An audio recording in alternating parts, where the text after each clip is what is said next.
थाना हंजरवाल का sub inspector Abid इस लड़की के हुस्न का दीवाना हो जाता है। कहते थे कि तुम लोग की अम्मी को बेगुनाह कर दूंगा अगर तुम मेरी मतलब के मेरे साथ फिजिकल रिलेशन बनाओगी तो।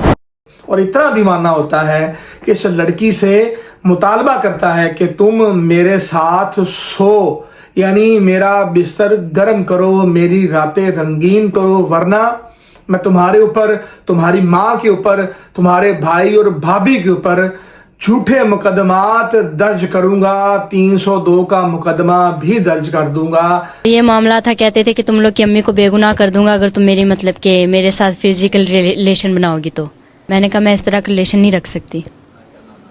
तो उन्होंने कहा भी मैं तुम्हारी माँ पे पर्चे इतने दे दूंगा, इस चीज़ का दे दूंगा, इस चीज़ का दे दूंगा, वो कभी बाहर नहीं आएंगी। अगर तुम मेरे साथ ना सोई, अगर तुमने मेरा बिस्तर गर्म ना किया और अपनी ताकत का फायदा उठाते हुए उस लड़की को 10 दिनों तक बिना किसी मुकदमे के, बिना किसी एप्लीकेशन के अपने थाने में कैद रखता है और मुतालबा यही बार बार दोहराया जाता है।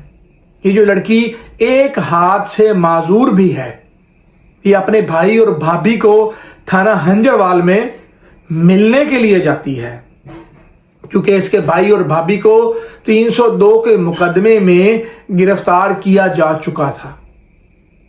एक लड़की जो इसकी बहन और इसकी माँ की बेटी बनी होती है, वो इनको अक्सर मिलने आया करती थी, वो नशा करती थी, आइस का नशा किया करती थी।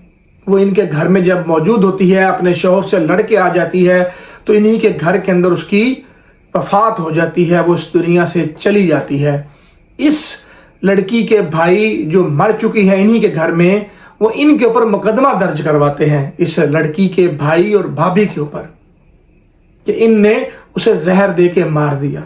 बिलाखिर ये आबिद SI 8 लाख रुपए की डिमांड करता है कि अगर तुम मुझे 8 लाख रुपए दे दो तो तुम्हारे भाई को बेगुनाह कर दूंगा। और ये बेचारे अपना घर बेचते हैं और घर बेच के इसका बहनोई वो पैसे इस पुलिस ऑफिसर तक पहुंचाता है, इसके भाई को 302 के मुकदमे में छोड़ दिया जाता है। इस वक्त ये लड़की मरियम नवाज साहिबा की जानिब देख रही है और उनसे मदद की अपील करती है कि किस तरह इसके साथ थाने के अंदर बदसलूकी की गई, गालियां दी गई और इज्जत को लूटने की बातें तक की गई। अपनी राय का इजहार ज़रूर कीजिएगा। मैं हूं अबू तराब सैयद, जज़ाकल्लाह, शुक्रिया।